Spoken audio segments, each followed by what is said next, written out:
नमस्कार, आप सभी का स्वागत है बच्चों। मैं आपकी ड्राइंग टीचर स्वाति चनकावत। आज आपकी क्लास में बच्चों आपको कक्षा 12 का पहला पाठ पढ़ाऊंगी। हमारा पहला पाठ है सिंधु घाटी सभ्यता की कला। बच्चों, कला का इतिहास मानव इतिहास के सापेक्ष समानांतर चलने वाला इतिहास है। हमारा इतिहास बड़ा ही विस्तृत विषय है, अतः यहाँ पर हम कला के इतिहास के संबंध में एक महत्वपूर्ण काल, एक महत्वपूर्ण बिंदु को पढ़ेंगे। वह है सिंधु घाटी सभ्यता। सिंधु घाटी सभ्यता 2500 ईसा पूर्व से 1750 ईसा पूर्व के मध्य पनपी, विकसित हुई और आज हमारे समक्ष बहुत ही सुंदर कलात्मक साक्ष्यों को अपने में समाहित किए हुए यह सिंधु घाटी सभ्यता खोज का एक महत्वपूर्ण विषय बनी हुई है। सिंधु घाटी सभ्यता की बच्चों जब खोज की गई थी तो सर्वप्रथम भारत के उत्तर पश्चिमी भाग के सिंध प्रांत की खुदाई की गई, जहां से हमें हड़प्पा से संबंधित साक्ष्य प्राप्त हुए। सिंधु घाटी के इस प्रांत में हमें हड़प्पा खुदाई के दौरान प्राप्त हुआ और वहां की जो सुंदर निर्माण किया गया जो नगर था वह यहां से खुदाई में प्राप्त हुआ। सर्वप्रथम हड़प्पा की प्राप्ति के आधार पर इस नगर सभ्यता को नाम दिया गया हड़प्पा और विद्वानों ने अलग अलग मंतव्यों के आधार पर अलग अलग विचारों को इसके नाम के संदर्भ में प्रस्तुत किया। अलग अलग विद्वान इसे अलग अलग नाम देते हैं, जैसे हड़प्पा सभ्यता, सिंधु घाटी सभ्यता, मोहनजोदड़ो और सरस्वती सभ्यता। इनके सबके अपने अपने कारण हैं। जैसा हमने हड़प्पा सभ्यता का कारण तो आपको बता दिया। यह हड़प्पा सभ्यता सबसे पहले खोजी गई, इसलिए इसका नाम रख दिया गया हड़प्पा सभ्यता। वर्तमान समय में बच्चों यह जो सिंध प्रांत का इसका इलाका है वह पाकिस्तान में है। इसका नाम सिंधु घाटी सभ्यता भी रखा गया क्योंकि सिंधु नदी के किनारे यह नगर बसा हुआ था। सिंधु नदी के किनारे बहुत से और भी नगर बसे हुए थे, जैसे हड़प्पा, मोहनजोदड़ो, लोथल, चन्हुड़ो, रोपड़ और भी बहुत से नगर। अतः सिंधु नदी के किनारे बसे हुए नगरों के कारण इस नगर सभ्यता को नाम दिया गया सिंधु घाटी सभ्यता। यहां से बहुत ही सुंदर और एक बहुत ही सुंदर नगर योजना के स्वरूप में हमें मोहनजोदड़ो भी कलात्मक नगर यहां से प्राप्त हुआ है। कई विद्वान इसे मोहनजोदड़ो नगर सभ्यता भी कहते हैं। इसे सरस्वती नदी घाटी सभ्यता भी कहा गया है बच्चों, क्योंकि यह जो नगर थे ये सरस्वती नदी के बहाव क्षेत्र में मौजूद थे, इसलिए इसे सरस्वती नगर नदी घाटी सभ्यता भी कहा गया। परंतु इसे सर्वसम्मति से सिंधु घाटी सभ्यता इसका नाम स्वीकार किया जाता है। अतः हम यहाँ पर इसे सिंधु घाटी सभ्यता ही पढ़ेंगे। सिंधु घाटी सभ्यता के संबंध में हम इसकी कलात्मकता के बारे में चर्चा करें बच्चों। सिंधु घाटी नगर की जब खोजबीन की गई, इसकी खुदाई की गई, तो यहाँ से बहुत ही सुंदर सुंदर कलात्मक नमूने हमें प्राप्त हुए, जिससे हमें उस समय के कलाकारों की गुणवत्ता, कौशल, तकनीक इत्यादि की जानकारी मिलती है। इसके कुछ उदाहरणों से हम इसकी चर्चा शुरू करते हैं। सिंधु घाटी सभ्यता बच्चों अपने आप में एक बहुत ही प्रसिद्ध नगर संरचना का बेजोड़ नमूना थी। यहाँ से जो हमें नगर मिले बच्चों हड़प्पा और मोहनजोदड़ो, ये बहुत ही सुनियोजित ढंग से बसाए गए नगर थे। बल्कि ऐसा कहें कि ये वैज्ञानिक आधार पर बसाए गए नगर थे तो कोई गलत ना होगा। इसमें जो यहाँ से खुदाई में नगर मिला है बच्चों, ये बहुत ही सुव्यवस्थित ढंग से बसा है। अर्थात यहाँ पर सड़कें, नालियां, भवन इत्यादि बने हुए हैं। ये सभी जो सड़कें हैं बच्चों, यहाँ पर मिली हुई सभी छोटी छोटी सड़कें, गलियां मुख्य सड़क से मिलती हैं। यहाँ पर जो नालियां मिली है वह पक्की ईंटों की बनी हुई हैं। गंदे पानी की निकासी के लिए ये नालियां बनाई गई थी और ये नगर के मुख्य मार्ग के नजदीक होती हुई नगर से बाहर जाती हैं। यहाँ पर जो भवन बनाए गए बच्चों, इन भवनों को बहुत ही सुनियोजित ढंग से बसाया गया और इनमें रोशनी की, हवा की और प्रकाश की बहुत ही अच्छी व्यवस्था का ध्यान रखा गया। साथ ही साथ सड़क के किनारे पर यहाँ पर रोड लाइट्स की तरह बहुत ही सही तरीके से यहाँ पर मशालों की व्यवस्था रखी गई थी। साथ ही साथ यहाँ पर जो कि हमें चित्र में दिख रहा है बच्चों, इस तरीके का एक बहुत ही प्रसिद्ध जल कुंड मिला है। यह वर्तमान स्विमिंग पूल की भांति था और यहाँ पर ठंडे और गर्म दोनों प्रकार की पानी की व्यवस्था की गई थी। साथ ही साथ इसके चारों तरफ छोटे छोटे कक्ष बनाए गए हैं, मानो वे अपने समय में चेंजिंग रूम रहे होंगे।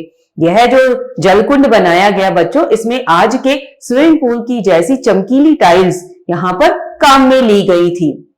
इस प्रकार मोहनजोदड़ो हड़प्पा अर्थात सिंधु घाटी नगर सभ्यता अपने समय की सुनियोजित नगर संरचनाओं में से एक थी। आगे बढ़ते हैं बच्चों और दूसरा उदाहरण लेते हैं हम खिलौने। सिंधु घाटी नगर सभ्यता से हमें बहुत ही सुंदर सुंदर कलात्मक खिलौने मिले हैं। ये खिलौने मिट्टी के बनाए गए थे।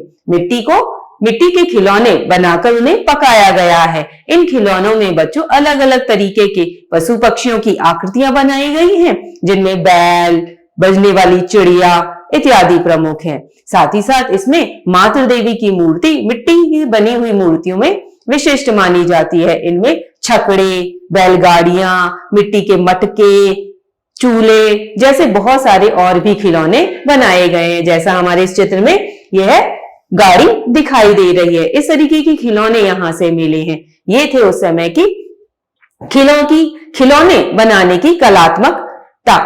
आगे बढ़ते हैं बच्चों, हमें सिंधु घाटी सभ्यता से बहुत ही सुंदर सुंदर मूर्तियां मिली हैं, जैसा चित्र में दिख रही है। बच्चों यहाँ से जो मिली हुई मूर्तियां हैं अलग अलग माध्यमों में बनाई गई थी।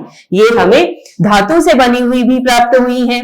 साथ ही साथ ये मूर्तियां मिट्टी और पत्थर से भी बनी थी।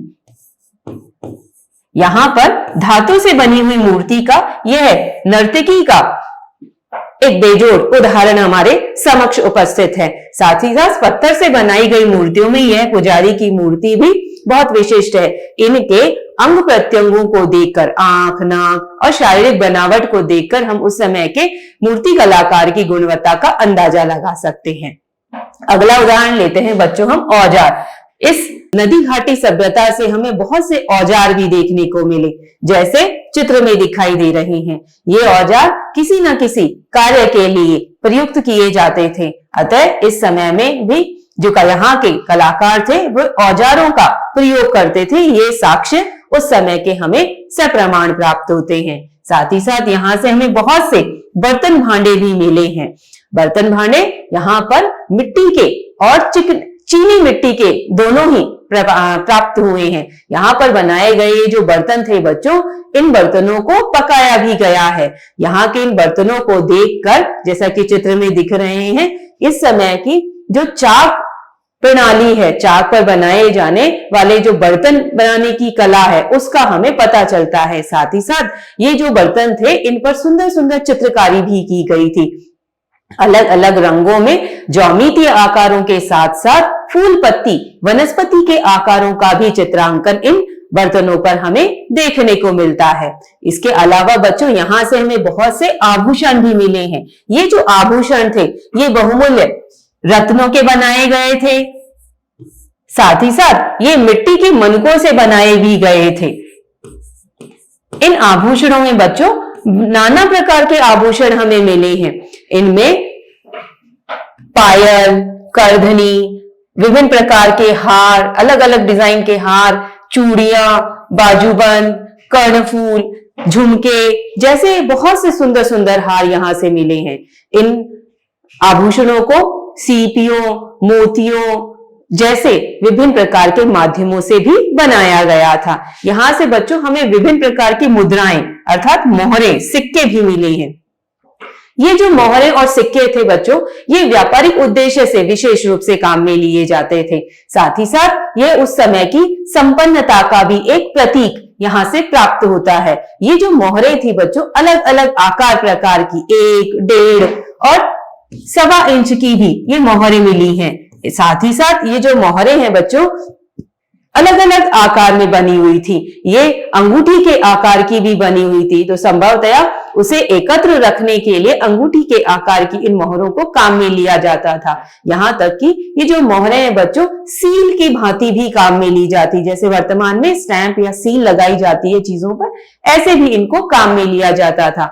इन पर बनी हुई ये जो पशुओं की आकृतियां हैं, और इन पर जो लिपिबद्ध किया गया है यह उस समय की कलात्मकता का एक श्रेष्ठ उदाहरण हमारे सामने प्रस्तुत करती हैं। इनके अलावा भी बच्चों हमें यहाँ से बहुत सारी सामग्रियां मिली हैं, अतः हम कुछ उदाहरणों के साथ साथ इन सामग्रियों की कलात्मकता के संदर्भ में चर्चा करते हैं। अतः पहला उदाहरण लेते हैं बच्चों हम मातृ देवी की मूर्ति। यह मातृ देवी की मूर्ति मिट्टी में बनाई गई है। चिकनी मिट्टी को गूंद कर बच्चों इस मूर्ति को आकार दिया गया था और इस मूर्ति को आग में पकाया भी गया है। हड़प्पा काल में 2500 ईसा पूर्व में यह मूर्ति बनाई गई और यह हमें मोहनजोदड़ो से प्राप्त होती है। यह जो मूर्ति है बच्चों 8.5 गुना 3.4 सेंटीमीटर के आकार की बड़ी छोटी सी यह मूर्ति बनाई गई है और आज यह राष्ट्रीय संग्रहालय नई दिल्ली में सुरक्षित रखी गई है। यह है मिट्टी की मातृ देवी की मूर्ति। बड़े ही सरल आकार प्रकार की बनाई गई यह मिट्टी की मूर्ति अपने समय के साधारण लोक कलाकारों की कलात्मकता को कहती है। यह जो मूर्ति बनाई गई बच्चों चिकनी मिट्टी से औजारों की सहायता से बनाई गई थी और इसे आग में पकाया गया था। यह जो मिट्टी की मूर्ति है अपने समय की प्राचीन मिट्टी की मूर्तियों में सर्वप्रथम स्थान रखती है। अतः यह हमारे इस सिंधु घाटी सभ्यता की मूर्ति कला में मिट्टी से बना हुआ एक प्राचीनतम मूर्ति कला का उदाहरण है। यह जो मूर्ति थी बच्चों इसमें इस नारी मूर्ति के सिर पर दीपक जैसा आकार रखा हुआ है। अर्ध गोलाकार 2 दीपक दाएं बाएं इस मूर्ति के सिर पर रखे हुए हैं और दोनों ही जो दीपक हैं बच्चों 2 पट्टीनुमा आकारों से सजाए गए हैं। इन दीपकों को देखकर ऐसा लगता है शायद इनमें तेल भरकर इनको जलाया जाता रहा होगा। इन दोनों दीपकों के मध्य में एक फूल जैसा आकार भी हमें उभारदार दिखाई देता है। यहाँ पर जो नारी आकृति बनी बच्चों इसके सिर के पीछे ऊपर की तरफ बालों का जूड़ा बनाया गया है, अर्थात ये नारी आकृति के नारीयोचित गुणों को धारण करती है। ये जो नारी मूर्ति बनाई गई बच्चों ये बड़ी सुंदर बनाई गई है। इस नारी मूर्ति ने वस्त्र भी पहन रखे हैं। कौपिन नाम का जो वस्त्र है वो इस नारी मूर्ति ने धारण कर रखा है। बच्चों कौपिन क्या होता है? कौपिन वस्त्रों में स्कर्ट जैसा वस्त्र होता है, घुटनों से कुछ ऊपर यह कौपिन वस्त्र इसने पहन रखा था। साथ ही साथ इस नारी आकृति ने आभूषण भी पहने हुए हैं। 3 लड़ी वाले तगड़ी इस नारी आकृति ने पहना है और बच्चों ये जो तगड़ी आकृति है यह तगड़ी आभूषणों में सबसे प्राचीनतम उदाहरणों में मानी जाती है। इसके अतिरिक्त फूलों युक्त यह तगड़ी बनी हुई है जो इस नारी आकृति ने पहन रखी है। 2 लड़ियों वाली कंठी भी इस आकृति के गले में सुंदर दिखाई दे रही है। ये जो कंठी है बच्चों इसमें 4 लटकते हुए मनके हमें नजर आते हैं। साथ ही साथ इसने पेंडल वाला भी एक हार अपने गले में पहन रखा है। इस नारी आकृति के आंख, नाक, हाथ, पैर, होठ और कानों को देखकर इसकी आकृति की सरलता का अंदाजा आसानी से लगाया जा सकता है। इसकी जो आंखें बनी हैं बच्चों बाल सुलभ रूप में बनी हैं। आंखों को बच्चों की भांति छोटे छोटे गोल मोती बनाकर बिंदी की तरह लगा दिया गया है और होठ और कान भी बड़ी बड़ी मिट्टी की बेले बनाकर जैसे बच्चे मूर्ति बनाते हैं कुछ इसी ही भांति इस मूर्ति के आंख और नाक, कान, होठ भी बनाए गए हैं। अतः यह मातृ देवी की मूर्ति अपनी सरलता के लिए विशिष्ट रूप से जानी जाती है। अगला उदाहरण लेते हैं बच्चों हम बैल वाली मोहर। सिंधु घाटी की जो बैल वाली मोहर है बहुत ही प्रसिद्ध मोहर है और अपने आप में अति विशिष्ट भी है। यह बैल वाली मोहर बच्चों पत्थर में सिलखड़ी जो पत्थर होता है उससे बनी हुई है। हड़प्पा काल में बनी यह मोहर हमें मोहनजोदड़ो से प्राप्त हुई है। साथ ही साथ यह जो मोहर है बच्चों 2.5 गुना 1.4 सेंटीमीटर की है और वर्तमान में यह राष्ट्रीय संग्रहालय नई दिल्ली में सुरक्षित रखी गई है। यह है बैल वाली मोहर। इस मोहर के आकार को देखकर हम उस समय के कलाकार की कलात्मकता का अंदाजा लगाते हैं कि कैसे इस छोटे से आकार में कलाकार ने इस सुंदर बैल का निर्माण किया है। इसके आकार प्रकार को देखकर हमें इसकी बैल होने की जो पशु तुल्य गुणवत्ता है वो आसानी से दिखाई देती है। किस प्रकार से इसे युवा और बड़े ही बलशाली बैल के रूप में यहाँ पर इस मुद्रा में उकेरा गया था। ये जो बैल वाली मोहर है बच्चों सिलखड़ी पत्थर में इंटेग्लियो तकनीक से बनी है। इंटेग्लियो तकनीक क्या होती है? बैल को उभारदार बनाया गया है। उत्कीर्ण करने की उभारदार ये जो तकनीक है, इसी को इंटेग्लियो तकनीक कहा गया है। इसमें बच्चों ये जो बैल बना है, इसमें इसके पीठ पर उभारदार कुबड़ बनाया गया है। क्योंकि जो ये कुबड़ होती है, ये पशुओं की शक्ति, उसकी बलिष्ठता का प्रतीक होती है। तो यहाँ पे इस बैल का जो कुबड़ बना है, यह भी बहुत ज्यादा ऊंचा और उभारदार बना है। साथ ही साथ इसको 2 सींगों से युक्त बनाया है। लंबे लंबे 2 सींग इसके उसी बलिष्ठता का सूचक बने हुए हैं। ये बैल देखकर हमें गुजरात के काठियावाड़ी बैल की याद आती है।